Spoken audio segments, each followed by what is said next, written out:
Hello and good morning to everyone. My name is Alok Sharma and IIT alumnus, and you're watching Phyton classes. Let's hit the concepts. So in the previous lecture we discussed about wedge constraint and string constraint. Now in this particular lecture we will be continuing a discussion on constraints only, but today we are going to take pulley and mass constraint.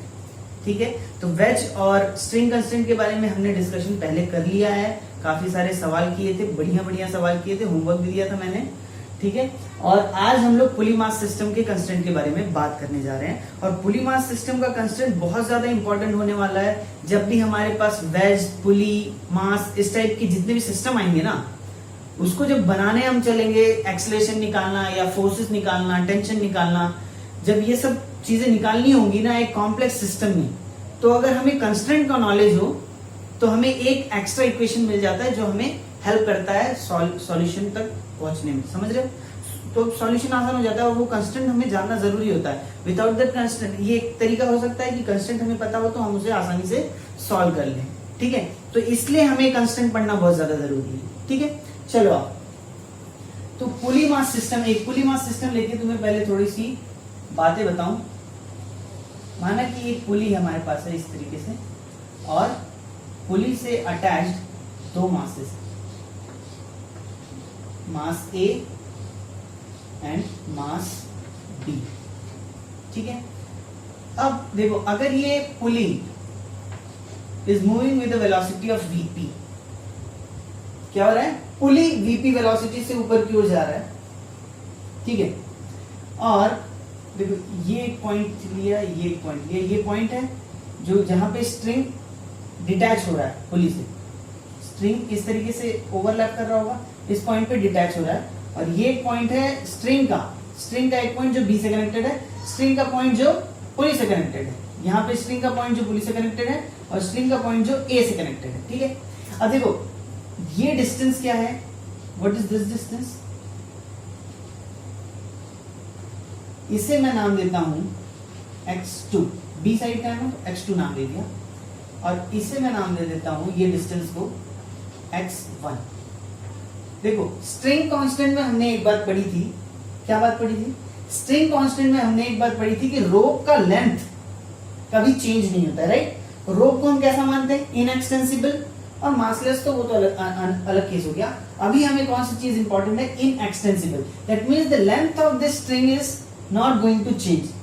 अगर string का length नहीं change होने वाला है तो तुम बताओ, अगर ए इस तरफ मूव किया, ठीक है, विथ रेस्पेक्ट टू पुली बात कर रहा हूं मैं. कैसे बात कर रहा हूं?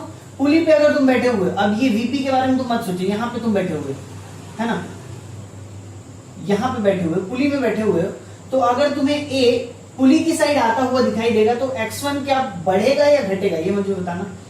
x1 तुम्हें घटता हुआ नजर आएगा ना अगर ए ऊपर की ओर जाए. पुली के रेस्पेक्ट में अगर ए मास ऊपर की ओर जा रहा है तो तुम्हें लगेगा कि x1 कम हो रहा है.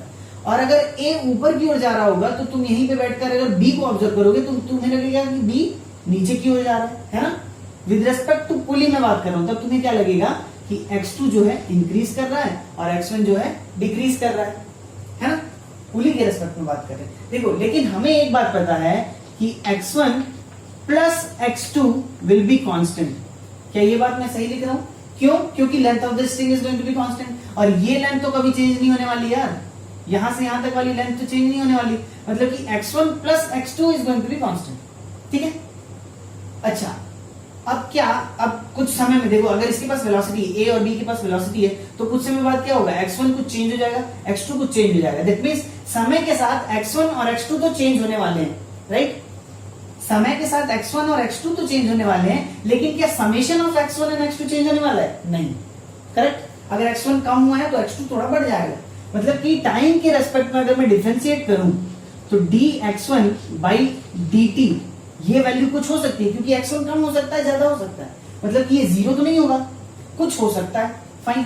उसी तरीके से मैं टाइम के रेस्पेक्ट में x2 को भी डेरिवेट करूं तो हाँ ऑब्वियसली कुछ होगा, कुछ वैल्यू होगी, plus minus we don't know, लेकिन कुछ वैल्यू होगी. अगर बढ़ रहा होगा तो प्लस में आएगा, अगर घट रहा होगा तो माइनस में आएगा. लेकिन समेशन जो है कि कांस्टेंट है, दैट मींस इसका derivation with respect to time is going to be zero, क्योंकि वो तो वैल्यू चेंज नहीं हो रही है ना, तो ये जीरो हो जाएगा. समझ में आती बात? इतनी बात समझ में आ रही? बहुत ध्यान से एकदम देखना। अब मुझे बताना कि x का change with respect to time, x का चेंज, मैंने अगर माना कि a अगर ऊपर की ओर जा रहा है मतलब कि x कम हो रहा होगा इस तरीके से, यहां पे बैठे आदमी को क्या लगेगा कि a कुछ वेलोसिटी a के साथ ऊपर की ओर आ रहा है, ऐसा लगेगा नहीं लगेगा? a कुछ वेलोसिटी के साथ ऊपर की ओर आ रहा है, ऐसे लगेगा ना? अगर आदमी तुम यहाँ पे पुली पे बैठे रहो तो x का चेंजेस तुम्हें एक्चुअली वेलोसिटी ऑफ a की वजह से नजर आएगा। मतलब कि dx by dt, ये तो वेलोसिटी होता था ना, ये वेलोसिटी किसकी है? वेलोसिटी ऑफ a है। dx1 by dt क्या है? वेलोसिटी ऑफ a है। लेकिन कहां से बैठ के देख रहे हो आप? पुली पे बैठ के देख रहे हो ना? ये सारी चीजें हम कहां से ऑब्जर्व कर रहे हैं? पुली से बैठ के ऑब्जर्व कर रहे हैं। That means velocity of a with respect to p। इतनी बात किसको समझ में आती है? अब उसी तरीके से अगर तुम x2 के बारे में सोचो, डायरेक्शन मत देखो, बस तुम वो जो भी होगा वो प्लस माइनस वो अपने आप टेक केयर कर लेगा, लेकिन वेलोसिटी ऑफ b की वजह से x2 में चेंजेस आएगा। मतलब कि dx2 by dt लिखता हूं, that means that is the velocity of b। ये बात तो समझ में आती है कि ये वेलोसिटी ऑफ b होगी, लेकिन किसके रेस्पेक्ट में? क्योंकि आदमी पुली में बैठा हुआ है तो ये पुली के रेस्पेक्ट में होगा। आती बात समझ में? And that will be equals to 0। अरे वाह, बहुत ही मजा आया। अगर ये बात किसी को समझ में आ गई है ना तो बहुत ही बढ़िया, और नहीं भी समझ में आई है तो फाइनल अगर तुम रिलेशन याद कर लोगे ना, सारे क्वेश्चन बन जाएंगे। ठीक है, बाकी ये समझ में आना चाहिए, कोई कठिन बात नहीं है इसमें। अच्छा, VAP अगर मैं लिखता हूं तो रिलेटिव वेलोसिटी से मुझे बताना क्या मैं इसे VA माइनस VP लिख सकता हूं? VAP क्या होता था? VA माइनस VB, वैसे ही लिख दिया। तो BP क्या होगा? Velocity of B minus velocity of pulley, that will be equals to 0। अच्छा, इस रिलेशन से देखो VP 2 टाइम्स ऑफ VP उस तरफ ले गया तो क्या हो जाएगा? ये VA plus VB is equals to 2 times of VP।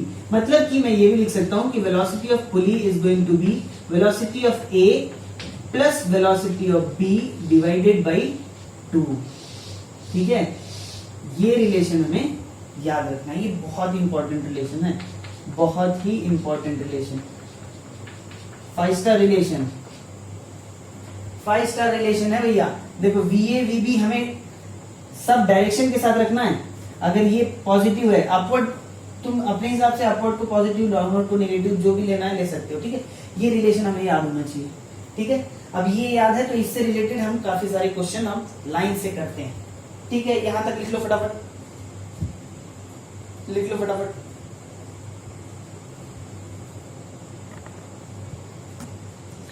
चलो भाई, सामने बोर्ड पे 3 सवाल। हमारे पास फॉर्मूला है VP is equal to VA plus VB divided by 2। अब इसी फॉर्मूला का यूज करके ये 3 सवाल हम लोग करने जा रहे हैं। ठीक है, चलो आ जाओ। Question number 1। क्वेश्चन नंबर 1 में देखो हमें क्या निकालना है? यहाँ पे देखो VA दिया हुआ है, VB दिया हुआ है और हमें VP निकालना है। तो VP तो हमें निकालना है, that means equals to VA plus VB divided by 2। यही था ना हमारा फॉर्मूला। अब मुझे बताना, अब किसी एक डायरेक्शन को हम लोग पॉजिटिव एज्यूम कर लेते हैं। चलो, तीनों ही क्वेश्चन के लिए हमने मान लिया कि अपवर्ड डायरेक्शन को हम क्या करेंगे? पॉजिटिव एज्यूम मानेंगे, एज्यूम करेंगे। ठीक है, चलो तो VA क्या पॉजिटिव है? हाँ भाई पॉजिटिव है। 2 VB नेगेटिव है, -2 -4 डिवाइडेड बाई 2। क्या हो गया इसका आंसर? इसका आंसर क्या हो गया? -2 divided by 2 is -1 metres per second. मतलब कि वेलोसिटी ऑफ P जो आ रही है -1 आ रही है। मतलब कि ये जो डायरेक्शन शो किया गया है ना, ये एक्चुअली गलत है। डायरेक्शन होगा नीचे की तरफ। VP will be equals to 1 metres per second. अब यहाँ पे माइनस लगाने की जरूरत नहीं है। क्यों नहीं है? क्योंकि मैंने डायरेक्शन ऑलरेडी नीचे दिखा दिया ना। ठीक है, चलो आ जाओ अब दूसरे सवाल पे। अब यहाँ पे क्या बताना है हमें? वेलोसिटी ऑफ B बतानी है, लेकिन फॉर्मूला तो हमें पता है। VP is equals to VA plus VB divided by 2। और यहाँ पे VP कितना दिया हुआ है? 10 दिया है। 10 will be equals to VA कितना दिया है? 2 in downward direction, that is -2। फिर क्या होगा? VB हमें निकालना है प्लस VB डिवाइडेड बाई 2। तो यहाँ से क्या हो जाएगा? 20 प्लस 2 12। तो velocity of B is going to be 12 metres per second. 12 metres per second मतलब कौन से डायरेक्शन में बताओ? पॉजिटिव आ रहा है ना, ये नीचे जा रहा है तो ये जो है कि ऊपर की हो जाएगा 12 मीटर्स पर सेकेंड से। समझ में आती है बात, है ना? चलो आ जाओ। अब इस क्वेश्चन में देखो, ये जो है यहाँ पे फिक्स्ड है, मतलब पुली तो भैया फिक्स्ड है। पुली तो फिक्स्ड है, ए जो है कि 10 मीटर पर सेकंड से ऊपर जा रहा है, मीटर पर सेकंड ले लो, ठीक है। अब देखो ये सेम फॉर्मूला लगाना है, VP is equal to VA plus VB divided by 2, है ना। चलो वीपी की वेलोसिटी ये तो भैया फिक्स्ड है, फिक्स्ड मतलब 0 हो गया। वीए की वेलोसिटी 10 से ऊपर प्लस वीबी इज 0, वीबी नहीं सॉरी वीबी तो निकालना है ना, सबको 0 कर दोगे तो कैसे आएगा आंसर, डिवाइडेड बाई 2। तो वीबी की वेलोसिटी क्या आ गई, वीबी इज इक्वल टू ये तो 0 हो गया, ये माइनस 10 मीटर्स पर सेकेंड। आती है बात समझ में। माइनस 10 मतलब डायरेक्शन क्या होगा, downward direction 10 metres per second. अरे ये बात तो हम ऐसे ही बता सकते थे यार कि पुली अगर फिक्स्ड होती, एक अगर 10 से ऊपर जा रहा है तो दूसरा 10 से नीचे आएगा यार, ऑब्वियसली इसमें तो कुछ सोचने की बात ही नहीं थी, फिर भी हमने फॉर्मूले से फाइंड आउट कर लिया है, ठीक है। यहां तक आती है बात समझ में। चलो नोट कर लो, और भी कुछ क्वेश्चन करते हैं। चलो 2 और सवाल तुम्हारे सामने, क्वेश्चन नंबर 4 और 5। वीडियो थोड़ी देर स्टॉप करके ट्राई करो कि सॉल्व करो। अब मैं शुरू करता हूं, है ना। चलो आज अब यहाँ पे दिया है कि देखो यहाँ पे फिक्सिंग है, मतलब ए वाला लोकेशन तो फिक्स्ड है, मतलब कि ए वाला लोकेशन फिक्स्ड है, तो मैं क्या कह सकता हूँ, वी इज इक्वल टू 0 कह सकता हूँ, राइट। और वेलोसिटी ऑफ पुली दिया है 10 मीटर्स पर सेकंड। अगेन फिर से मान लेते हैं क्या, अपवर्ड डायरेक्शन को क्या मान लेते हैं, पॉजिटिव मान लेते हैं। चलो अब ऐसा मानते ही अब मैं क्या लिख सकता हूँ, velocity of pulley is equal to velocity of A plus velocity of B divided by 2, correct.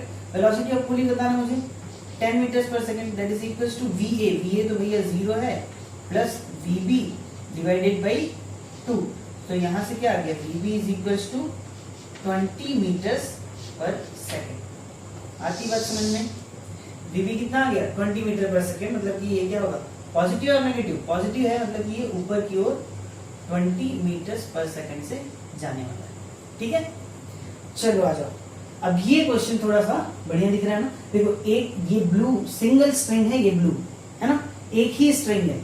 अब यहाँ पे देखो कंसेप्ट कैसा लगेगा, किसी भी एक पुली से स्टार्ट करो, चाहे इस पुली से स्टार्ट कर लो, चाहे इस पुली से स्टार्ट कर लो। यहाँ पे एक डेटा पता है और इधर का फिक्स पता है, तो यहाँ पे स्टार्ट करना इजी है ना।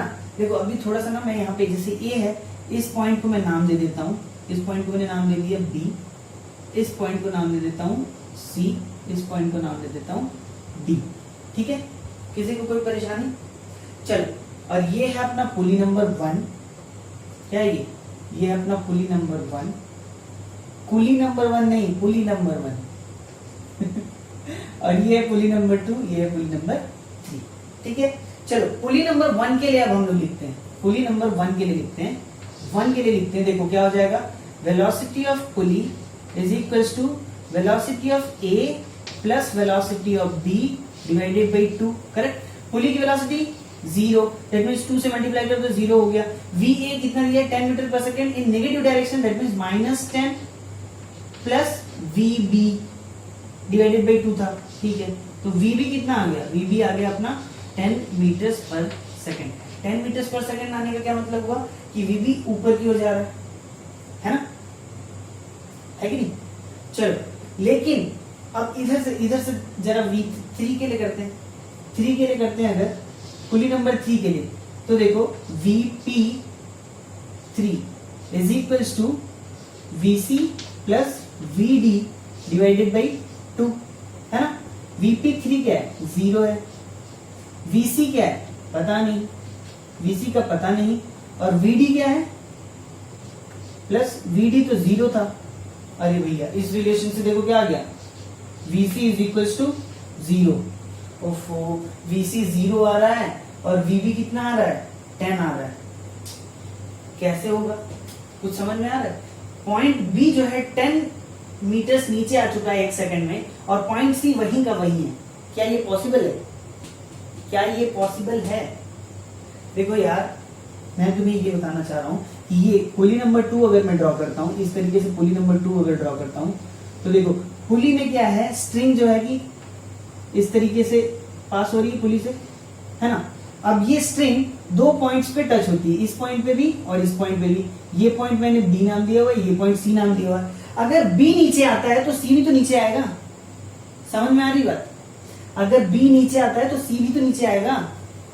और यहाँ पे अभी हमने जो सॉल्व किया ना पुली 1 और पुली 3 के लिए, तो यहाँ से हमें क्या मिल रहा है कि पुली 1 से हमें पता चला कि बी 10 मीटर्स नीचे आ गया 1 सेकंड में, और सी क्या है, नीचे ही नहीं आया, सी तो नीचे ही नहीं आया। क्या ऐसा पॉसिबल है? नहीं है ऐसा पॉसिबल।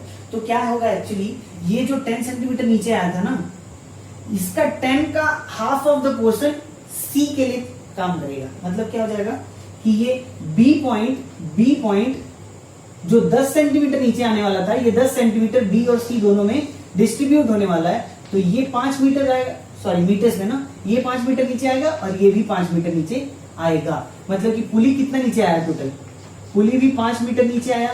कितने टाइम में? 1 सेकंड में, 5 मीटर्स पर सेकंड। पुली की वेलोसिटी, ये सी की वेलोसिटी क्या होने वाली है? सी की वेलोसिटी क्या होने वाली है? नीचे की ओर, सॉरी नीचे की ओर नहीं, ये तो ऊपर की ओर होने वाली है। देखो ये नीचे आया ना, तो पॉइंट बी तो ऊपर गया होगा, सॉरी यार, ये 10 मीटर्स पर सेकंड, ये ऊपर की ओर है ना, हाँ सॉरी गलती हुई। देखो ये क्या है, ए क्या है, नीचे की ओर आया है, तो पॉइंट बी तो ऊपर की ओर जाना चाहिए ना, ये पॉजिटिव था ना। बी पॉइंट देखो 10 मीटर ऊपर गया 1 सेकंड में, और सी यहीं का यहीं है, ऐसे पॉसिबल नहीं हो सकता ना। सी और बी तो दोनों साथ में जाने चाहिए। अगर सी और बी दोनों मिला के 10 ऊपर जा रहे हैं, बी ओनली 10 जा रहा है, तो दोनों में डिस्ट्रीब्यूट होने वाला है लेंथ, और वो लेंथ ऐसे डिस्ट्रीब्यूट होगा कि ये 5 सेंटीमीटर, सॉरी मीटर्स, दोनों 5 मीटर ऊपर की हो जाएंगे। मतलब कि हम लिख सकते हैं ये +5 मीटर पर सेकंड। समझ रहे हो? पुली की वेलोसिटी क्या हो जाएगी? +5 मीटर पर सेकंड। क्या हो गई? +5 मीटर पर सेकंड। अब कुछ लोग सोच रहे होंगे सर इसमें तो मतलब फॉर्मूला लगा के भी हम फंस गए, है ना? ऐसी सोच आ रही होगी, ऑब्वियसली मुझे भी आती है। देखो इसमें ना, अब जब जैसे जैसे हमारा सिस्टम थोड़ा सा कॉम्प्लेक्स होता चला जाता है, हमारा ये वाला जो फॉर्मूला था ना, इससे काम ले पाना थोड़ा सा कठिन हो जाता है, क्योंकि अब ये एक independent pulley and mass system नहीं रह गया, ये दूसरे से भी कनेक्टेड है। ये वाला इंडिपेंडेंट नहीं है, ये तीसरे से भी कनेक्टेड है। तो ऐसे केस में ना ये वाले फॉर्मूले यूज करना डिफिकल्ट हो जाता है। तो सर अब ऐसे केस में हम करें क्या, आसान कैसे बनाएं? तो आसान बनाने के लिए there is one method that is called as point method. ठीक है, तो ये मेथड तुम्हें याद रखने की जरूरत नहीं है, ये तो मैंने तुम्हें बता दिया जस्ट कि थोड़ा सा दिमाग लगाओगे तो ये 10 मीटर से नीचे आ रहा है ना, तो ये देखो यहाँ पे 2 स्ट्रिंग्स हैं, दोनों को ऊपर जाना है, तो आधा ये जाएगा ऊपर, आधा ये जाएगा। तो हालांकि हमारा बी का ही 10 मीटर ऊपर आ रहा था, लेकिन सी का 0 आ रहा था, तो दोनों का समेशन जो है कि दोनों जो है कि हाफ हाफ बढ़ जाने वाला है। तो 5 मीटर पर सेकंड से ये ऊपर जाएगा पुली। ये होती है बात। लेकिन ठीक है, अब हमें ढंग से निकालने आना चाहिए, उसके लिए हम लोग एक और मेथड देखने जा रहे हैं। ठीक है, क्या करने जा रहे हैं? एक और मेथड देखने जा रहे हैं। तो चलो अब इसी क्वेश्चन को ना हम पॉइंट मेथड से सॉल्व करने वाले। अब पॉइंट मेथड क्या होता है सर? क्या होता है? देखो एक्चुअली क्या है ना, इस सिस्टम में तुम ध्यान से देखो तो ये ब्लू लाइन जितनी है, ये टोटल 1 सिंगल स्ट्रिंग है। सिंगल स्ट्रिंग है मतलब कि सिंगल स्ट्रिंग में हमने क्या बात जानी है कि वो इनएक्सटेंसिबल होता है। That means the length of the string is not going to change, right? अगर length of the string change नहीं होने वाला है तो क्यों ना उसका थोड़ा सा फायदा उठाया जाए। अब क्या किया मैंने, स्ट्रिंग पे ही इतने सारे पॉइंट्स ले लिए, ABCD तो पहले लिया ही हुआ था, EFGH भी ले लिया मैंने। अब मैं क्या करने वाला हूं, इन पॉइंट्स की वेलोसिटी का डायरेक्शन में देखूंगा कि क्या है। समझ रहे हो? पॉइंट्स की वेलोसिटी का डायरेक्शन में देखूंगा क्या है, और उस वेलोसिटी के डायरेक्शन से ये अज्यूम करूंगा कि एक्चुअली में ये क्या स्ट्रिंग के लेंथ को बढ़ाने वाला है या घटाने वाला है। तो कई सारे पॉइंट्स मुझे मिलेंगे जो स्ट्रिंग के लेंथ को बढ़ाने वाले हैं, कुछ पॉइंट्स मिलेंगे जो स्ट्रिंग के लेंथ को घटाने वाले हैं। तो जो बढ़ाने वाले हैं उनको मैं पॉजिटिव वेलोसिटी ले लूंगा, जो घटाने वाले हैं उनको मैं नेगेटिव वेलोसिटी ले लूंगा, और इसका सारे का समेशन क्या हो जाएगा? 0 के बराबर। क्यों? क्योंकि change in length of the string is going to be 0 only. Understand? तो क्या है, अब देखो पॉइंट ए की वेलोसिटी किधर है? डाउनवर्ड्स है। अगर पॉइंट नीचे की ओर जा रहा है तो ई के रेस्पेक्ट में क्या ये लेंथ को बढ़ाने वाला है या घटाने वाला है? ऑब्वियसली बढ़ाने वाला है, तो मैंने लिख दिया VA पॉजिटिव में, करेक्ट। अब ई पॉइंट को देखो, ई पॉइंट तो यार फिक्स्ड है, ये पुली पे ही तो है, पुली फिक्स्ड है तो ई पॉइंट भी फिक्स्ड है, मतलब कि ई की वेलोसिटी क्या हो गई? 0 हो गई। उसी तरह एफ की वेलोसिटी क्या हो गई? 0 हो गई। अब भाई बी पे आ जाओ और सी पे आ जाओ। अब देखो एक्चुअली मुझे पता नहीं है कि ये बी और सी, यही तो मुझे निकालना था, सी की वेलोसिटी निकालनी है ना, तो जो सी की वेलोसिटी होगी वही बी पॉइंट की होगी, वही सी पॉइंट की होगी, करेक्ट। मास सी की वेलोसिटी जो होगी वही पॉइंट बी की होगी, वही पॉइंट सी की होगी। अब ये मुझे पता ही नहीं है कि ये ऊपर जाने वाली है नीचे जाने वाली। एक्चुअली तुम ध्यान दो तो ए अगर नीचे जा रहा है तो ऑब्वियसली सी को ऊपर की ओर जाना चाहिए, है ना? ये तो हम ऑब्वियसली पता कर सकते हैं। अगर नहीं भी जानते हो यार, अगर नहीं भी जानते हो तो कोई सा भी साइन ले लो, पॉजिटिव ले लो, नेगेटिव ले लो, तुम्हें अकॉर्डिंगली आंसर मिल जाएगा। पॉजिटिव ले लो, अगर नेगेटिव आंसर आता है इसका मतलब ऊपर जा रहा है कि नहीं?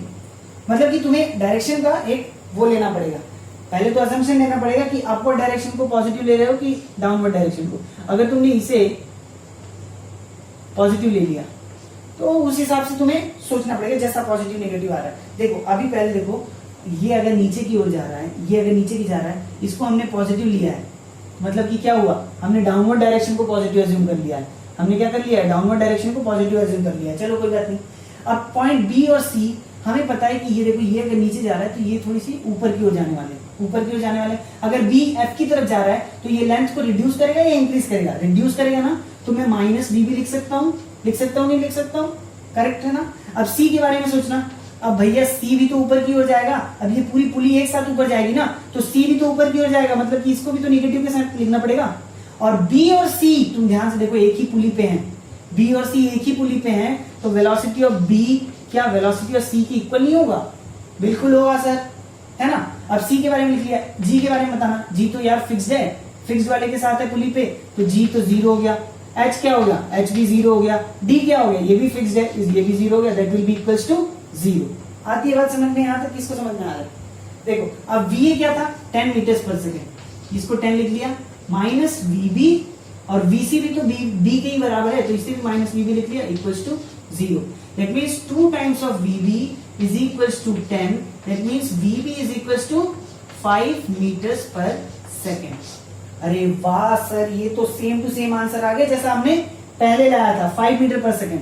तो ये क्या हो गया, वीबी is equals to 5 metres per second. हमने यही डायरेक्शन तो चूज किया था ना, माइनस यहाँ पे लिया था जब, तब हमने यही तो सोचा था कि ये ऊपर की ओर जा रहा है। अब वीबी जो भी आएगा, अगर पॉजिटिव आया है मतलब कि हाँ ये ऊपर ही की ओर जा रहा है, जो हमने अज्यूम किया था वो सही है।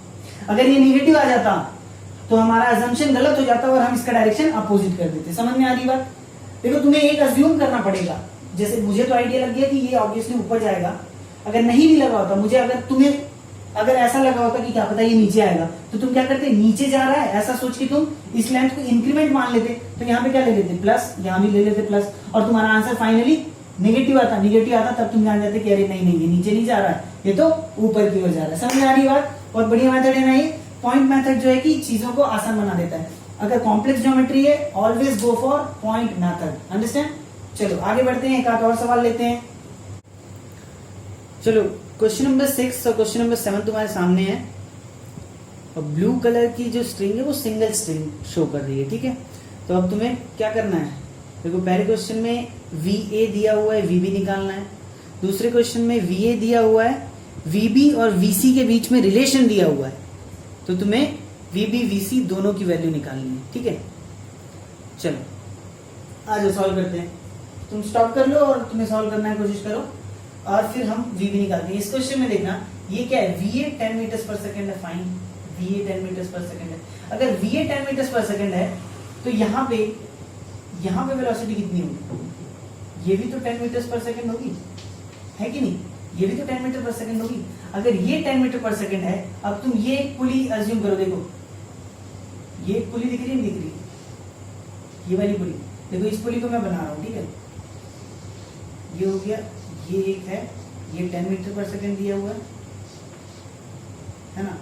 और ये वाली वेलोसिटी कितनी है, ये तो फिक्स्ड है, मतलब ये वाली वेलोसिटी हो गई 0, और ये वाली वेलोसिटी क्या है, ये b है, ये वाली पुली की वेलोसिटी है, इस वेलोसिटी को हमें निकालना है। ये एक्चुअली में पुली की वेलोसिटी है, या फिर मान लो b की वेलोसिटी है, पॉइंट b है इसलिए पॉइंट b, ठीक है? तो अगर तुम्हें याद हो वो पुली वाला मेथड, तो देखो क्या होता था, पुली की velocity is equals to velocity a plus velocity b, इस टाइप का होता था। तो हम क्या ऐसे लिख सकते हैं कि velocity of pulley is equals to velocity of a plus this वाली वेलोसिटी, ये वाली वेलोसिटी तो क्या है 0 डिवाइडेड बाई 2, ये तो होता था फॉर्मूला हमारा। और ये तो कॉम्प्लेक्स है नहीं, सिंपल पुली सिस्टम दिख रहा है, तो इससे बना सकते हैं ना हम। वेलोसिटी ऑफ p ही क्या है, पुली की वेलोसिटी क्या है, b की वेलोसिटी बराबर, भैया b जितने स्पीड से आगे बढ़ेगा उतनी उसी स्पीड से तो पुली भी आगे बढ़ेगी ना, है कि नहीं? तो ये b की वेलोसिटी हो गई is equals to va divided by 2। va कितना है, 10 है, divided by 2, that is equals to 5 metres per second. समझ में आती बात? तो ये क्वेश्चन तो हमारा इजी था, पहले मेथड से बन गया। अगर तुम चाहो तो दूसरा मेथड भी लगा सकते हो, इन सब पॉइंट्स को कुछ नाम दे दो, A B C D E, ऐसे A B C D E and F, इस तरीके से नाम दे दिया। अब तुम इसमें भी लिख सकते हो एफ क्या है, एफ जो बढ़ा रहा है तो वी एफ, फिर ये 0 0, ये वाला क्या होगा, ये सामने आएगा। अगर ये सामने आ रहा है तो देखो ये कम करने वाला है, समझ रहे हो। तुम्हें अगर ये वाला भी चाहिए तो मैं तुम्हें यहाँ पे सॉल्व करके छोटा सा बता देता हूँ, यहाँ पे सॉल्व करके बता रहा हूँ, ठीक है। देखो कैसे होगा, ये वी एफ तो भाई बढ़ा रहा है ना लेंथ को, वी एफ को प्लस लिखा, ई डी तो 0 होने वाले हैं। अब सी के बारे में सोचो, देखो बी अगर पूरा आगे जा रहा है तो सी भी तो आगे जाएगा, अगर सी आगे जा रहा है तो डी और सी का लेंथ क्या है, कम होने वाला है ना, तो इसे मैं माइनस सी लिख सकता हूँ, माइनस वी सी लिख सकता हूँ। और बी के बारे में सोचो, बी भी अगर आगे जा रहा है तो सी और बी की वेलोसिटी तो सेम होगी ना, तो माइनस सी अगेन लिख लिया। और ए जो है कि फिक्स्ड है, that means 0, that will be equals to 0। समझ में आती है बात। तो अब V F will be equals to 2 times of V C, और वी सी तो हमें निकालना है, वी सी की ही तो वेलोसिटी बी की वेलोसिटी के बराबर होने वाली है, तो इसी तुम बी की वेलोसिटी लिख लो, तो ये वी एफ बाई 2 हो गया, वी बी क्या हो गया, वी एफ डिवाइडेड बाई 2, और वी एफ क्या है 10 metres per second, that is equals to 10 divided by 2 is equals to 5। तो दोनों तरीके से बना सकते हो, कहने का मतलब यही है कि दोनों तरीके से बन जाएगा। लेकिन अगर कॉम्प्लेक्स नहीं है तो हम लोग पुली वाला सिस्टम लेके भी आसानी से बना सकते हैं। समझ में आने का। चलो क्वेश्चन नंबर 7 सॉल्व करते हैं। देखो क्वेश्चन नंबर 7 में मैंने पॉइंट्स ले लिए हैं और वीबी थोड़ा सा माइनर करेक्शन था वहां पे, VB was equals to 2/3 of VC, ठीक है। तो ये थोड़ा सा करेक्शन है, वो देख लेना वहां पे। और अब देखो इसे सॉल्व करते हैं, तो अपना नॉर्मल तरीका पॉइंट मेथड लेते हैं। देखो पॉइंट ए क्या है, 0 वेलोसिटी, इसको लिखने की कोई जरूरत है, पॉइंट ए को लिखने की कोई जरूरत है नहीं है, 0 छोड़ दो। बी, अब देखो अगर ए नीचे की ओर जा रहा है तो बी का क्या होगा, बी भी तो नीचे की ओर जाएगा। अगर नीचे की ओर जा रहा है तो ए के रेस्पेक्ट में बी क्या करने वाला है, लेंथ बढ़ाने वाला है, मतलब कि मैं लिख दूं वी बी, क्योंकि लेंथ बढ़ने वाला है। सी भी नीचे आएगा तो डी के रेस्पेक्ट में लेंथ बढ़ेगा, और क्या बी और सी की वेलोसिटी सेम होगी, हाँ भाई सेम होगी, तो वी बी लिख दो, क्यों फिर बदलना है ना। फिर डी ई एफ और जी, ये देखो ये सारे पॉइंट्स फिक्स्ड हैं, कहीं मूव नहीं कर रहे हैं, तो सारे का क्या हो जाएगा 0 0 0 0 0, 4 बार 0 लिखना है। फिर उसके बाद क्या हो गया, प्लस कर लो एच। अब देखो अगर ये नीचे की ओर जा रहा है तो मोस्ट प्रोबेबली ये क्या करना चाहिए, ऊपर की ओर आना चाहिए। मैंने अज्यूम कर लिया कि ये ऊपर की ओर जा रहा है, अजम्पशन है, ठीक है। अगर ये ऊपर की ओर जा रहा है तो देखो एच अगर ऊपर की ओर गया तो जी के रेस्पेक्ट में इसने लेंथ क्या कर दी, डिक्रीज कर दी, तो मुझे क्या लिखना चाहिए, माइनस या plus, minus of V H, है ना। और आई और एच तो भाई सेम बात है ना, अगर एच की वेलोसिटी पूछे तो आई की वेलोसिटी भी सेम होगी, तो minus of again V H लिख देता हूं मैं, आई और एच तो सेम चीज है। अच्छा अगर ये ऊपर गया है तो प्रोबेबली सी को नीचे आना चाहिए। ये सब मेरे अजम्पशंस हैं, ये सब मेरे अजम्पशंस हैं। अगर मेरी वैल्यूज ना पॉजिटिव आ गई तो मेरे अजम्पशंस सही है, ठीक है। अब क्या है, ये हो गया वी एच, अब ये पॉइंट है एल है, और ये नीचे की ओर आएगा तो के रेस्पेक्ट में लेंथ बढ़ाने वाला है, मतलब कि plus V L that will be equals to 0। समझ में आती है बात। देखो यहां से क्या लिख सकते हैं, 2VB माइनस 2VH, और VL की जगह में मैं कुछ लिख सकता हूँ, देखो VL, L एक्चुअली C है, तो यहाँ कंफ्यूज मत करना। ये L और H मतलब VL मतलब क्या है, VC है। ये क्या है, ये नथिंग बट ये वाला VC है ना, ठीक है। और H क्या है, H क्या है, ये VB है, ये वाला ब्लॉक B की वेलोसिटी है ना। तो देखो अब H और L के बीच में कैसे रिलेशन ला सकते हैं हम, B क्या है, H है, तो हमने क्या लिख दिया, VH is equals to 2/3 times of C क्या है, L है, VL। समझ में आ रही है ना बात। देखो मैंने पॉइंट्स के लिए यहाँ पे लिख दिया ना, अब ये लेकिन रिलेशन तो B और C का दिया था, तो B एक्चुअली H का पॉइंट है और C एक्चुअली L का पॉइंट है ना। तो ये VH equals to 2/3 times of L भी लिख सकते हैं, VL भी लिख सकते हैं, मतलब कि VL की जगह में 3/2 टाइम्स ऑफ VH भी तो लिख सकता हूं मैं। तो VL की जगह में क्या लिख दिया, 3/2 टाइम्स ऑफ VH, ठीक है। 3/2 मतलब 1.5 और ये 2, तो 1.5 माइनस 2 इज माइनस 0.5, करेक्ट। तो 2VB is minus 1/2 VH is equals to 0। That means क्या लिख सकते हैं, VB is equals to VH divided by 4। ओहो वाओ। और VB की वैल्यू क्या थी, 5 है, VB की वैल्यू 5 रख दो तो VH क्या आ गया, VB की वैल्यू 5 रखते ही VH तुम्हें मिल जाएगा 20 मीटर्स पर सेकेंड। और ये 20 मीटर पर सेकेंड पॉजिटिव आया ना, पॉजिटिव आने का क्या मतलब है, जो हमने डायरेक्शन लिया था वो सही है और answer is 20 metres per second. ये बी की वेलोसिटी आ गई। अब बी की वेलोसिटी आ गई एच पे, तो और एल की वेलोसिटी क्या नहीं निकाल सकते। देखो वी एच क्या है 20 है, तो वी एल क्या होगा, V L will be equal to 3/2 times of V H. 3/2 times of V H कितना है 20 है, 20 है। दैट मीन्स ये आंसर क्या होगा 30 मीटर्स पर सेकेंड। तो वी एल की वैल्यू क्या आती है 30 मीटर्स पर सेकेंड, पॉजिटिव आती है, मतलब कि ये डायरेक्शन सही है और इसका आंसर क्या हो जाएगा, ये हो जाएगा 30 मीटर्स पर सेकेंड। आती बात समझ में। देखो यहाँ पे एक वेलोसिटी दी हुई थी, उससे रिलेटेड दो वेलोसिटीज निकालनी थी, तो दो वेरिएबल्स हैं, तो ऑब्वियसली हमें इन दोनों का रिलेशन पता होना चाहिए, अदरवाइज हमारे पास डेटा कम हो जाएगा। समझ में आ रही बात। अब इन दोनों का रिलेशन पता है तो हम इसे सॉल्व कर सकते हैं, और ये सॉल्व करने का मेथड है। देखो थोड़ा सा कॉम्प्लेक्स लग रहा होगा, लेकिन जो है कि तुम्हें बस पॉइंट समझना आना चाहिए। इतना कॉम्प्लेक्स वैसे एग्जाम में आएगा नहीं, एग्जाम में इतना कॉम्प्लेक्स नहीं आएगा, तो टेंशन मत लो। अच्छा ठीक है, तुम्हें मैं एचसी वर्मा के क्वेश्चंस करा देता हूँ। एचसी वर्मा के क्वेश्चन तुम देखोगे, बोलोगे कि यार सर ये तो इतना इजी है, आपने फालतू का इतना कठिन करा दिया। इतना कठिन कराया ताकि तुम्हें थोड़ा सा आइडिया लग जाए यार क्या क्या होता है। समझ में आ रही है बात।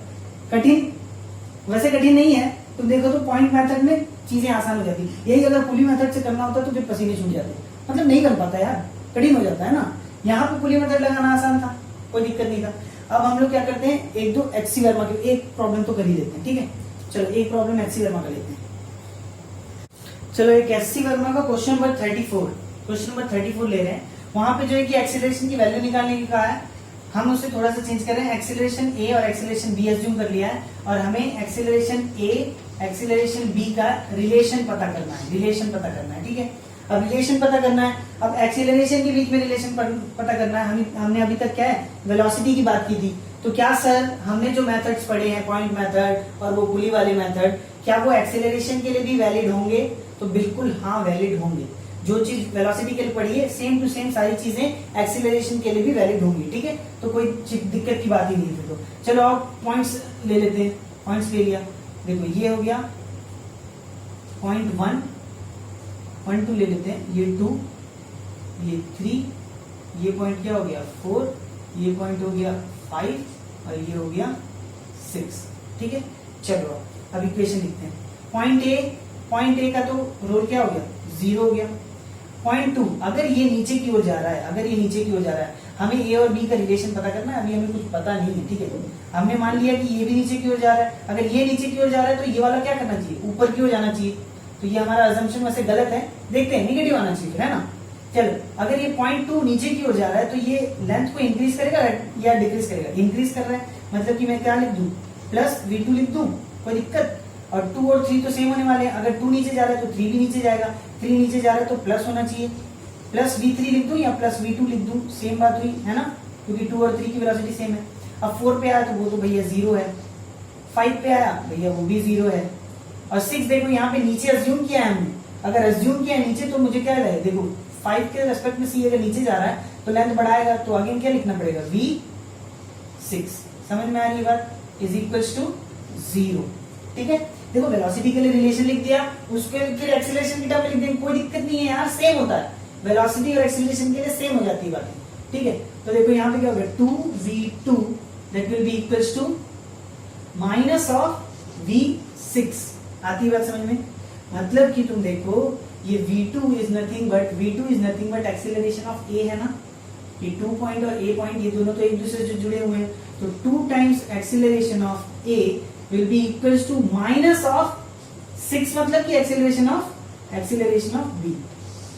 तो मतलब इसका क्या हुआ कि a और b अपोजिट डायरेक्शन में एक्सीलरेट करेंगे, सेम डायरेक्शन में एक्सीलरेट नहीं करेंगे, और a का एक्सीलरेशन b के एक्सीलरेशन का आधा होगा, या फिर कह लो b का एक्सीलरेशन a के एक्सीलरेशन का डबल होगा, लेकिन अपोजिट डायरेक्शन में होगा। तो बहुत आसान सा सवाल था ना। देखो HCV में मतलब आसान सवाल दिया हमने, इतना कठिन कर लिया था, कोई बात नहीं है। अब HCV में ही क्वेश्चन नंबर 34 पे और भी 2 पार्ट है, उसे भी तुम सॉल्व करो और देखो कि बनता है कि नहीं तुमसे। ठीक है, पॉइंट मेथड यूज करो तो बहुत आसान हो जाता है, बहुत ही आसान हो जाता है। बाकी तुम पुली मेथड भी यहाँ पे भी अप्लाई कर सकते थे। पुली मेथड यहाँ पे अप्लाई करते ना, तो देखो ये ए तो हमें पता है, ये 4 की वेलोसिटी हमें पता चल जाती है।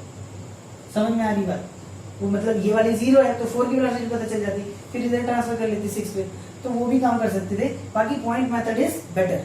ठीक है, तो सर क्यों पढ़ाया पहले वाला? अरे वो भी यूज आएगा यार कहीं ना कहीं क्वेश्चन सॉल्व करते समय, समझ में आ रही बात?